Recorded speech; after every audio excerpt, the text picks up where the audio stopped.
in which the plaintiffs in that court proceeding have no rights and have not been able to participate. We filed an amicus brief, or we attempted to file an amicus brief in this arbitration, where we made the argument that while the central role of international investment law historically has been to remove political interference from disputes related to the conduct and operations of foreign investments. So the idea of investor-state arbitration here was to remove the necessity of a state-to-state international dispute. So instead of requiring the United States government to espouse claims by Chevron or Renco or PAC-RIM, and potentially create an international conflict there, the investor-state arbitration system was designed to take that out of the political arena, and to say that the private investors can bring those claims on their own without needing to involve their government in a state-to-state dispute.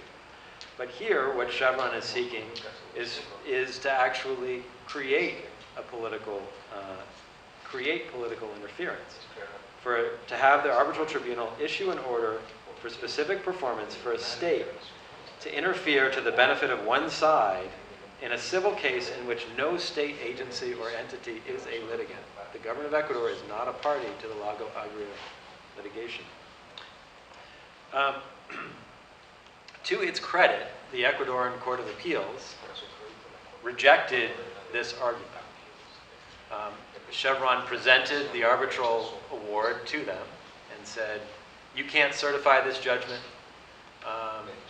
You have to relieve us of any requirements to post a bond in order to prevent enforcement of a judgment, because under Ecuadorian law, the only way to keep a judgment from being declared enforceable during the appeal process from the Court of Appeals to the Supreme Court is to post a bond. Chevron didn't want to do that, and they said we should be relieved of this requirement. The Court of Appeals said, no, this is a standard requirement of Ecuadorian law. And they specifically said that the arbitration tribunal's orders cannot override our own legal order and legal system, and especially it cannot override the international human rights regime. That the supreme law that we have to follow here is the protection of human rights, and the Inter-American human rights system, the American Convention on Human Rights, and cited judgments of the Inter-American Court of Human Rights in saying that human rights need to be paramount. Human rights issues don't come into the investment arbitration regime at all. And so you're potentially setting up a conflict between two instruments of international law here. In fact, the Lago Agrio plaintiffs filed a request to the Inter-American Commission on Human Rights for precautionary measures against the government of Ecuador, basically saying that if the government of Ecuador follows the arbitral tribunal's award, that's going to violate their own human rights. Because the judgment in the Lago Agrio case is a judgment to clean up the mess and to stop the health impacts that have allegedly resulted from the contamination. And they were arguing that, essentially the longer that this is delayed, the more people will suffer and die because of the contamination. Most recently, and after the tribunal told the Ecuadorian government to stop enforcement of this award in private litigation, the tribunal decided that it actually had jurisdiction over the case. This came, over 2 years into the proceedings. As Lori mentioned earlier, the arbitrators have a very strong personal financial interest to find in favor of jurisdiction. And this particular panel took its own sweet time in making that ruling, I'm sure billing a number of hours in the process. In this jurisdiction ruling, they made a couple of remarkable statements. First, the government of Ecuador had argued there's no investment here because Texaco had pulled out of Ecuador before the BIT was signed. And the arbitral panel issued a very expansive interpretation of what investment means, and had concluded that Texaco's operations to clean up some of the mess after it had pulled out of the country were sufficient investment to invoke the bilateral investment treaty. You might argue that that's not what the bilateral investment treaty is for, that Ecuador's incentive in signing this treaty is to try to get foreign investment of the kind that Texaco was engaged in prior to its pullout.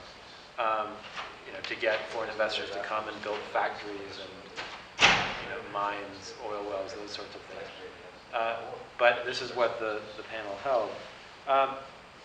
The second remarkable thing about this ruling is that it specifically considered the argument that there couldn't be jurisdiction here because the rights of third parties were implicated. The third parties, namely being the Lago Agrio plaintiffs, whose lawsuit Chevron was seeking to stop without their participation.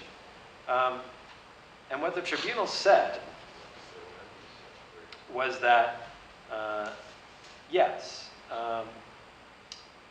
if there were a decision by the tribunal in this arbitration that the agreements with the government of Ecuador release Chevron from liability, that might be said to decide the legal rights of the Lago Agrio plaintiffs. So they admitted that, yes, sitting in this panel, we could actually decide the legal rights of these plaintiffs. But, they said, that is something that depends on the form and content of the decision of this tribunal. It is not an inevitable consequence of the tribunal exercising its jurisdiction. What I find remarkable about this is just a few weeks before, this same tribunal had actually issued an order telling the government of Ecuador to stop this litigation. So while on the one hand they're saying, well, we can take jurisdiction over this case because it doesn't necessarily mean that we're going to interfere with the rights of third parties. We could potentially structure a judgment that wouldn't interfere with the rights of third parties. They had done just that. Just a few weeks before, they had issued an order telling the government of Ecuador to interfere with the rights of third parties in this very case. Obviously, the implications for this kind of these kinds of claims for the United States are profound, and that our arbitral tribunal could do something very similar and order the U.S. government to interfere in a court case where the U.S. government is not a party. And so I think it's only a matter of time before we see cases like that. The final note on this is that, again, it's not just Australia here that is backing away from this regime. One of the State Department cables that was released last year, I don't know if as government employees, some of you are allowed to review these or not. I know parts of the government are not allowed to. But there was a cable noting that Ecuador was intending to withdraw from all bilateral investment treaty regimes. And so the investment community, by pushing this arbitration to its absolute limit, might be shooting itself in the foot, because the countries that are on the receiving end of these judgments are taking notice, and may be much less willing to enter into these agreements, and may actually cancel them if this trend continues. Okay, thanks a lot, Marco. That was an excellent overview of that case. I think one thing that's also important to point out is we're talking about 3 specific cases here, but there are many other potential cases, and we know of situations in which these investor-state provisions are actually having a chilling effect on the ability of governments to enforce environmental and human rights regulations and rulings. To cite one specific case in Guatemala, Marco mentioned the Inter-American Human Rights Commission. Last year, the Inter-American Human Rights Commission issued basically an injunction calling for a gold mine in Guatemala to suspend operations out of human rights concerns. The government didn't comply with that, in part because they were concerned about the potential of an investor-state case being brought against them by the mining company. So that's sort of an example of a case that hasn't been filed, but the kinds of things that are happening there. investor-state situations. Okay, we have a bit of time for questions and answers. Maybe just open it up to anybody that wants to ask a question. Maybe I would just start off.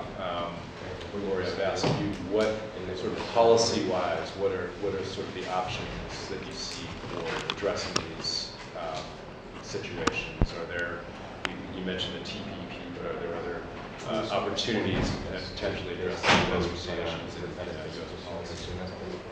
Well, there's both the question of the existing agreements, and then there's the question of the new potential future agreements.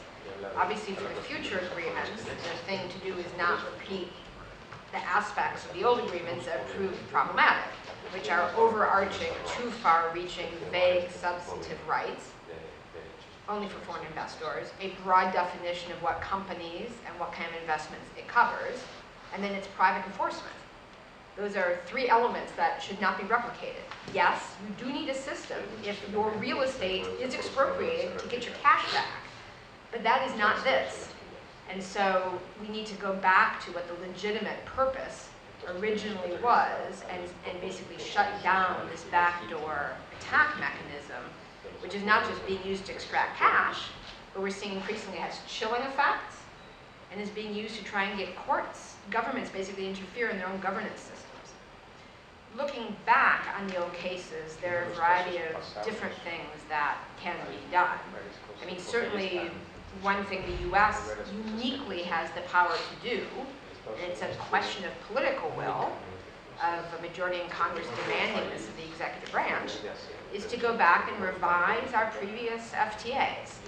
And in many instances, the other countries would be highly willing to do this. Because in many instances, the other countries didn't want the private investor state enforcement, or were concerned about the breadth of the rules, or as Marco said, they've started to pull out of the fora in which these rules can even be enforced. So we find, I think, very willing partners.